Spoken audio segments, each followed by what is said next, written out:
All right, everybody, welcome back. Good afternoon. We've got more to say about Jalen Milroe in this video, and we're going to do it by taking a look at the tape.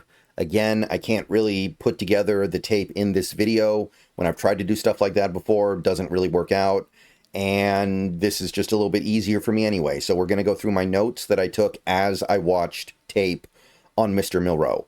So first of all, if you haven't watched the two videos I posted earlier today, go watch those, the numbers and the traits. Those videos will explain why, by the way, my green screen effect is off. It just stopped working. I'll fix it later, but I don't have time to fix it right now. So we're just going to go with this for now. Also, there's going to be two videos on Milroe's tape because I had to take so many notes on both of the games I watched that it would have been like a 40-minute video, I think, and I just don't want to do that. And beyond that, please click the thumbs up button on this video, subscribe if you're new, click the bell for notifications, become a channel member for $2 a month. Those are the best ways to support the channel. So we're going to start with Milroe's best game of 2024. Maybe statistically it wasn't. Maybe in terms of PFF grade, there were a couple games that were slightly higher. But this was his best game. Going up against still very good Georgia Bulldogs defense, he put the team on his back. He had almost 500 total yards of offense. He took 0 sacks. He threw the game-winning touchdown with, 2 minutes left or something. And he put Alabama on the map. Now, he gave it back with some pretty bad losses and bad performances later, but he was looking good at this moment. 2024, week 4, against a team that, hey, they weren't the typical Georgia Bulldogs, but they were still a very good team. He was kind of dominant. It's probably games like this that got teams wanting to draft him, and it's probably games like this that got the Seahawks to think, hey, let's get this guy. So let's break it down here. So 27 of 33 for 374 yards, 2 touchdowns, 1 interception, 16 rushes for 117 yards and 2 touchdowns. So, I mean, the stat line's crazy, right? The stat line is that's setting the world on fire. Interestingly enough, despite the monster game, 0 big-time throws according to PFF, 0 turnover-worthy plays. Remember, he had the 1 interception, so that's notable that he didn't have any turnover-worthy plays. 8.4 average depth of target, which is actually kind of low, interesting.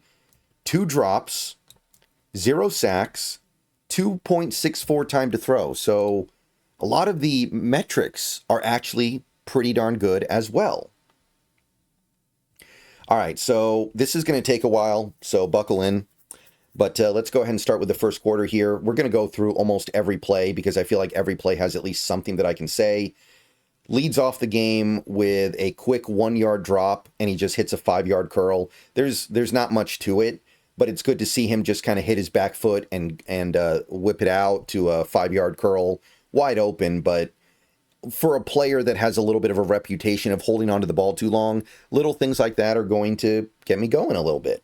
Now, he does this weird thing where he kind of shuffles his feet as he's going back, and I'm not sure what's going on there. I feel like there are quarterbacks out there that would just get the ball, take 1 or 2 steps back, and then throw it. This guy ends up dancing his feet like 4 or 5 times, but it doesn't really affect the play too much. Maybe something to fix in the NFL. Next play is an RPO bubble screen. Really bad throw. Inaccurate. No chance at Yak because the throw is so bad. It's behind him. Receiver has to go back to get it, and by the time he brings it in, the play's basically dead.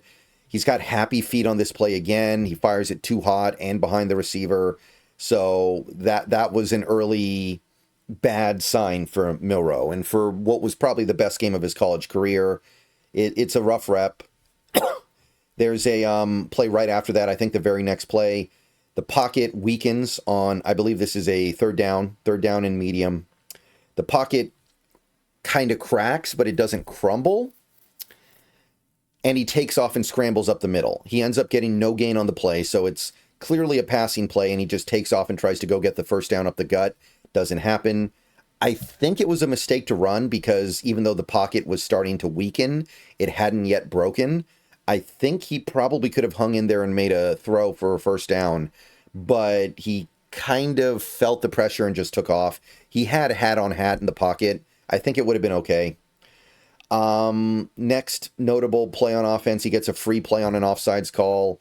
He throws a decent 15-yard out while getting hit hard. It's not a perfect throw, but he's getting blasted as he throws it. And again, it's a free play, so pretty good.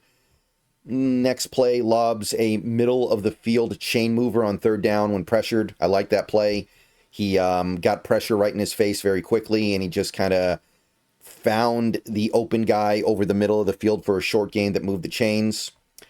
Hits a 33-yard shot play. He does find, I believe it was Ryan Williams. Throws it to Ryan Williams a lot, by the way. Big fan of Ryan Williams. 33-yarder. The throwing motion just looks so labored to me. It doesn't jump out of his hands. It's like he's really got to go for it. And even on these good plays where he throws a nice pass for a big gain, it's tough. He just looks so uncomfortable throwing the ball to me. And maybe he's not. Maybe this is just the way he looks, but it doesn't give you that vibe of somebody with that cannon arm that can just launch it no problem. Next play after that, he gets a free rusher right in his face, jukes in the pocket, takes off downfield, does a fake throw at the line of scrimmage to get the defender in the air, and then jukes again to get to the outside. This is the stuff that Milroe fans like about Milroe.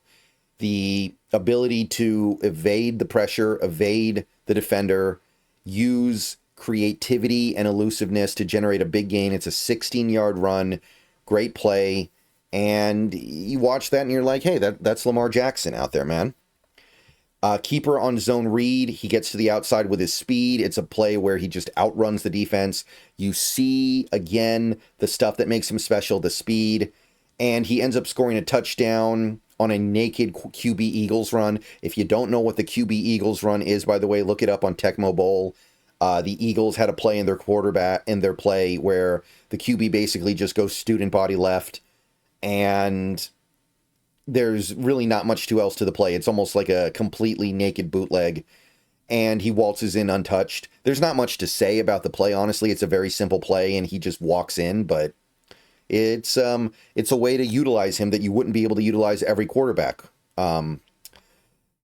Next time the Crimson Tide get the ball, a few minutes later, he gets a clean pocket, stays in it for several seconds, does a good job not taking off, does a good job going through and letting the play develop, and he hits his intermediate guy.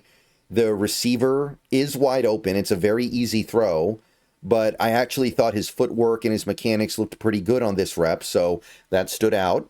So that's a good rep for him. Another two-step drop, 5-yard curl. Next play, good to see. I'm going to continue to call these things out because I think that the ability to just hit your back foot and get the ball out is important, especially for a player like this.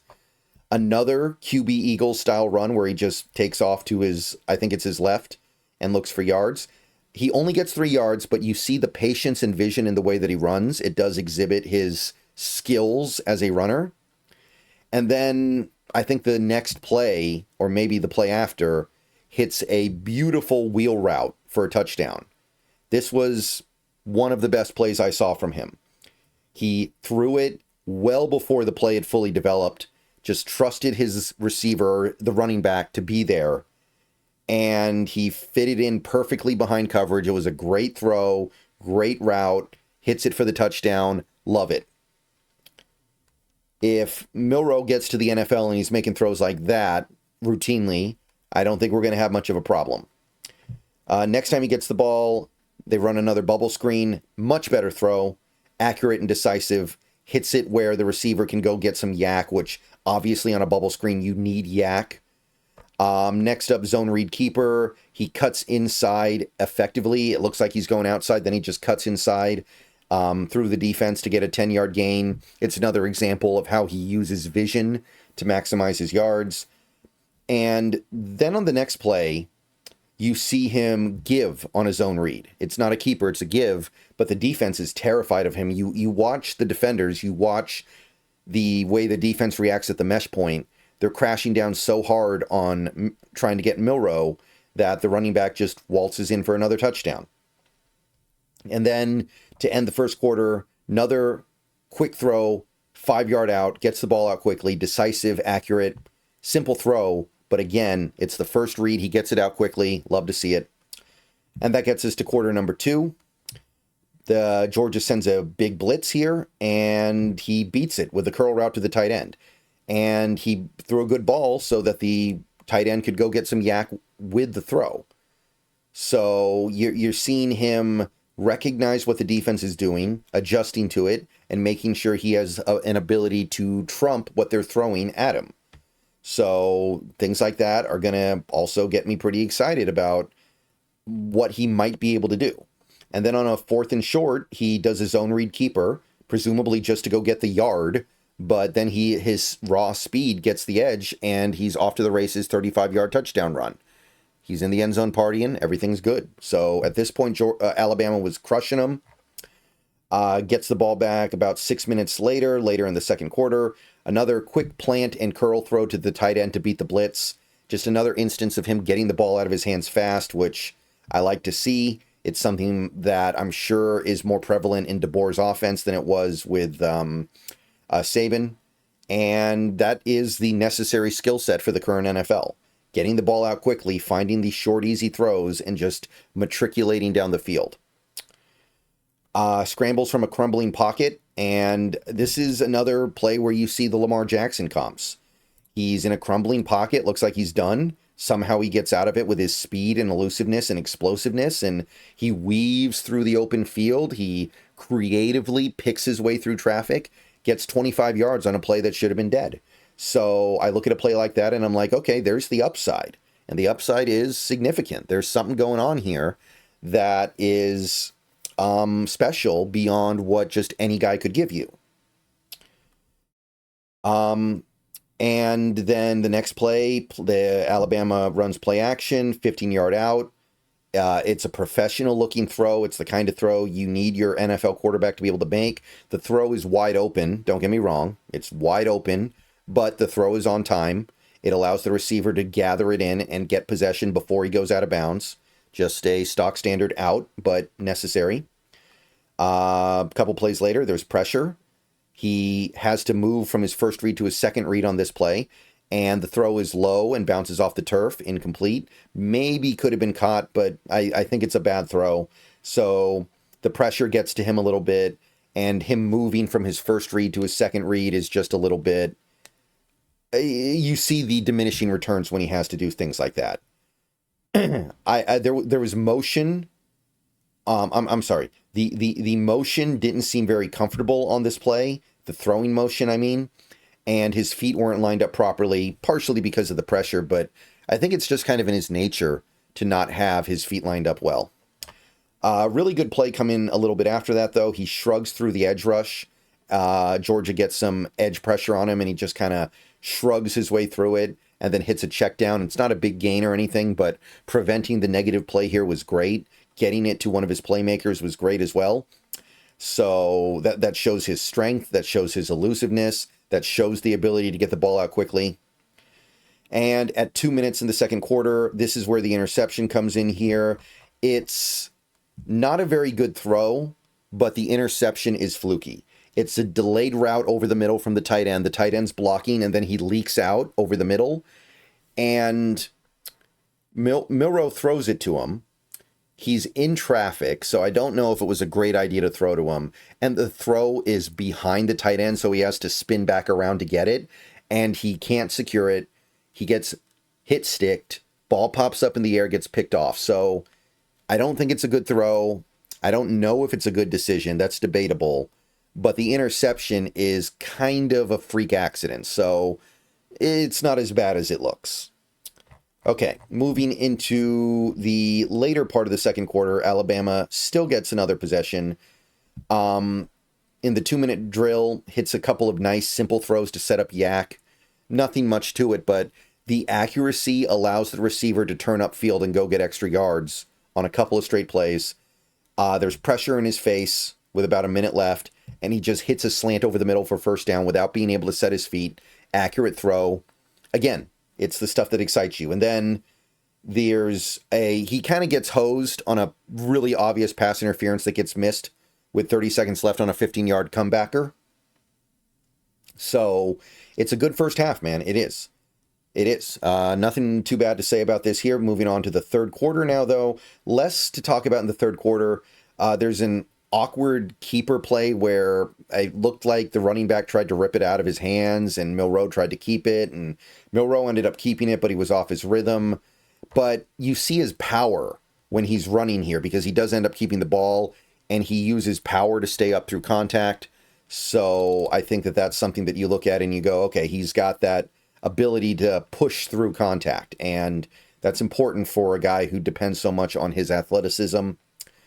There was a play a little bit later where I thought he looked very uncomfortable when his first read was covered, and then he ends up taking off and running. I'm pretty sure it was a design pass, very much so, and he just looks uncomfortable when he has to move off that first read. I thought he made a decent anticipatory throw, backpedaling on third down. It's actually a pretty impressive play. He's got pressure in his face. It's third down, and he actually lollipops it over the middle where he knows the receiver's going to be, and the receiver just drops it, and I think the receiver should have caught it.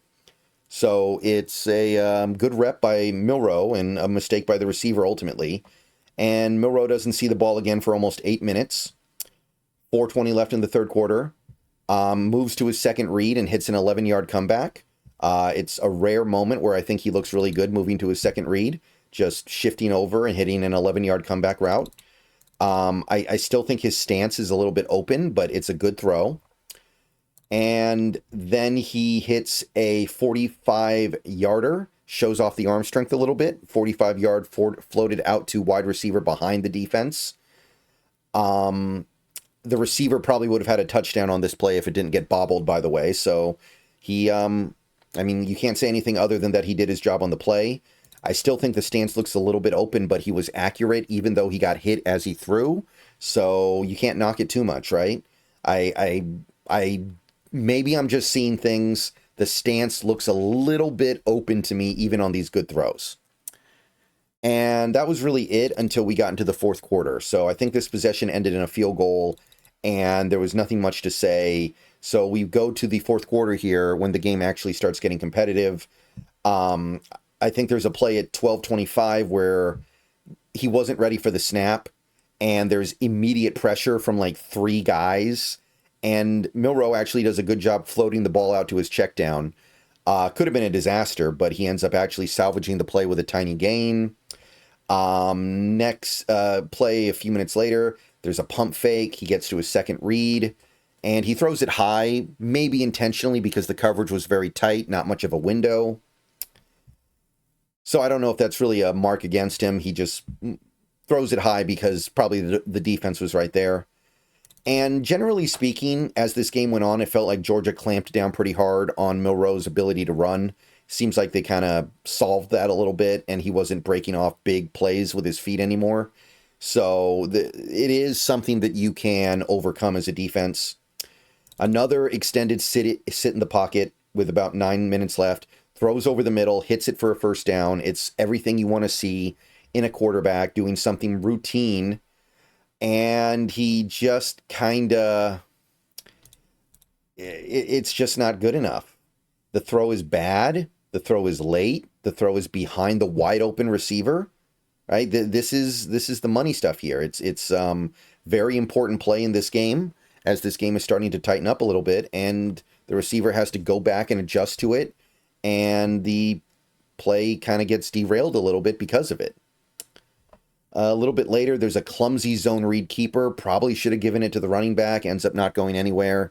Just, sometimes you make the wrong read on those situations. But, Milroe, with the way that he plays football, it's very important that he gets those zone reads right constantly because it's going to be such a big part of his game.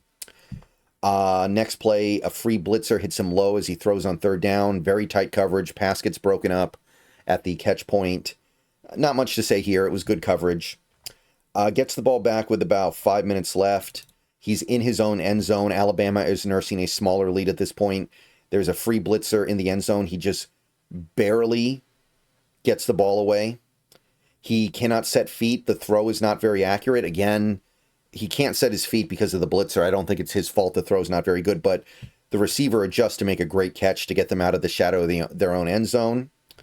He beats a big blitz with a check down. He does a good job finding his check down in the face of a big blitz, but the yak isn't quite enough to seal the game, so it's a failed third down conversion ultimately. I think Milroe more or less did his job.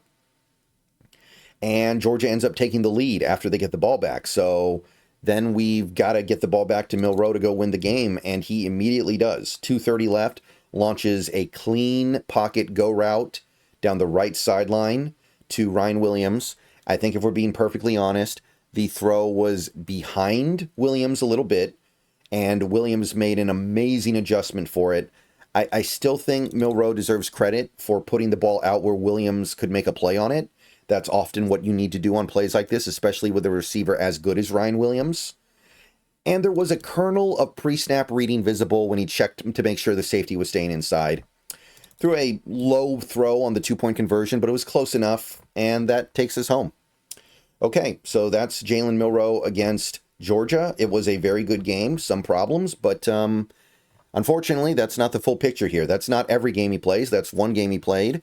Now we've got to take a look at another game he played, and that'll be the next video, and that one's going to be a little bit tougher. Go Hawks.